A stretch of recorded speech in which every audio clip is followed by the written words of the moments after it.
trying to stop over. Yeah, what's up, October? I'm trying to fall through. Life would be better if I could call you. Yeah, we at the Marriott. You on your period? I had plans on it. At least just put your hands on it. Take off your shirt too. What's up, peeps? Julian Williams here at The Distance. Got a video for you guys. This is a prediction for the upcoming bout between Floyd Mayweather Jr. and Miguel Cotto. Bout takes place on May 5th for the WBA Junior Middleweight Championship. Puts together the challenger Floyd Mayweather Jr.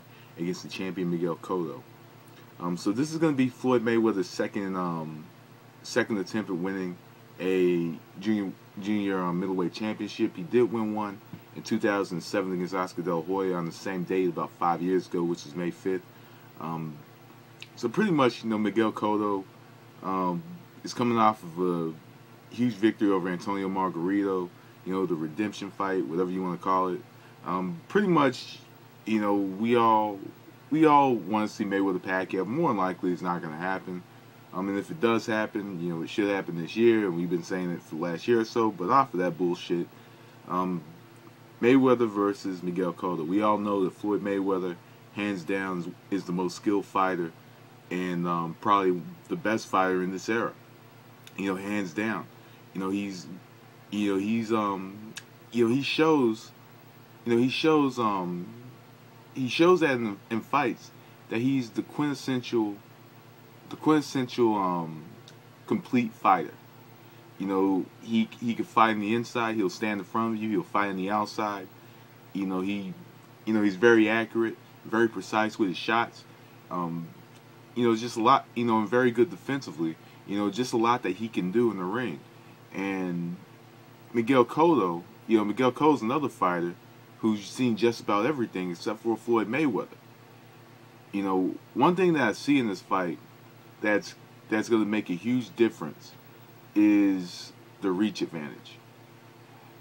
So for Floyd Mayweather to win this fight, of course, he's definitely going to keep Miguel Cotto at the end of his jab. He has that 71, 72-inch reach. And Cotto has like a 66, 67-inch reach. I want to say it's 66. I know it said on ESPN last night it was like 67. I read before it was 66, but who knows. But, Mayweather has like a 71, 72-inch reach. So, of course, he's going to keep Miguel Cotto at the end of his shots. So, pretty much in this fight, Mayweather's just going to be, I think, being that Miguel Cotto is left-hand dominant, I think Floyd Mayweather's going to throw a lot of right hands. Cotto, has changed his style quite a bit over the last few years. He used to be more of a solid pressure fighter, and now, he's more of a boxer than he used to be. He used to stand in front of fighters, hit him with the left to the body, and be very dependent on his body shots and the power behind his shots. Now, what you see a lot with fighters with shorter reaches and shorter fighters is they end up being very good body punchers. And I think that Mayweather just wants to stay on the outside and avoid shots to the body coming from Miguel Cotto. That's just what I think. I think that he needs to stay on the outside and avoid short body shots from Miguel Cotto, and even possibly standing in the pocket could be dangerous for Mayweather in this fight, being that Cotto is a great body puncher. So in this fight, I just think he needs to utilize a lot of movement, utilize a lot of angles, look to land the right hand, look to come over the top of Cotto's jab, look to land the left hook of his own up top, look to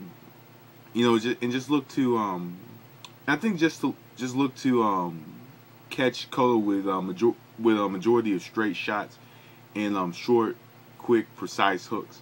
And I think he could very well just take this fight very easily, considering that he has all the tools to defeat Miguel Cotto. Now, on the other hand, you have Miguel Cotto. The typical phrase with Mayweather, and 41 have tried and 41 have failed. And I'm saying 41, just due to the fact that he fought Jose Luis Castillo twice. But it's overall, on the other hand, Miguel Cotto has become much better over the years. Now, of course, I personally think this fight should happen in 2007. When Miguel Cotto was 30-0.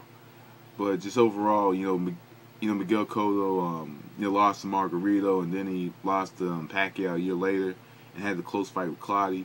And while Mayweather was retired, and getting ready to face Shane Mosley, who was the #1 welterweight in the world at the time. But just overall, Miguel Cotto, I think, has made a lot of improvements over the years. He's older, he's smarter, and I think he's a lot more focused now than he was years before. Of course, when you saw Miguel Cotto, what you could tell about him, he's very intense from time to time. He was intense sometimes, just overall sometimes, I'm getting this message from Twitter, and no, I'm not. Julian Williams is fighting on the Hopkins-Dawson undercard tonight. But anyway, before I got set off track, Miguel Cotto used to be very, you could tell he was intense, and now, he's just focused. Compared to a lot of Mayweather opponents, Miguel Cotto is a fighter that will definitely maintain his composure. He'll maintain his composure, and he's going to be focused on what he needs to do to win. Of course, for Miguel Cotto, he has to try to get his head right on his chest.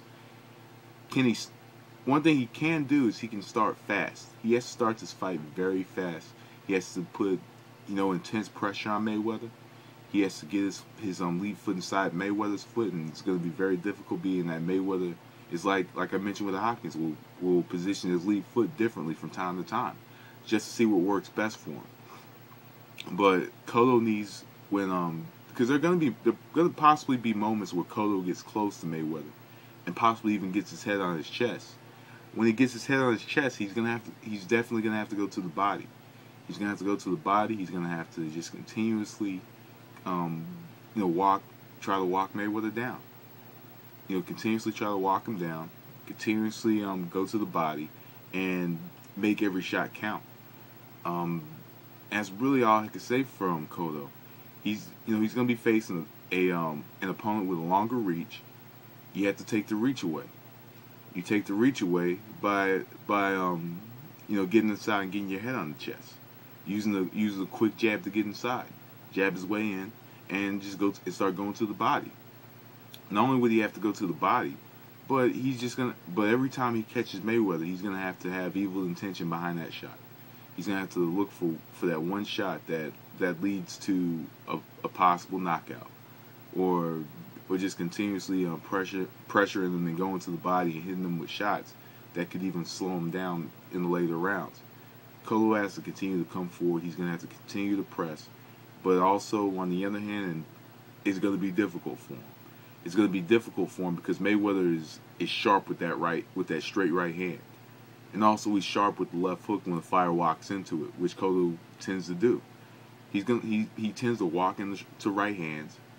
He tends to walk in the left hooks, and from time to time, he's just easy to hit, and that's perfect for a counterpuncher like a Floyd Mayweather, who could also take the lead and dictate the pace of the fight.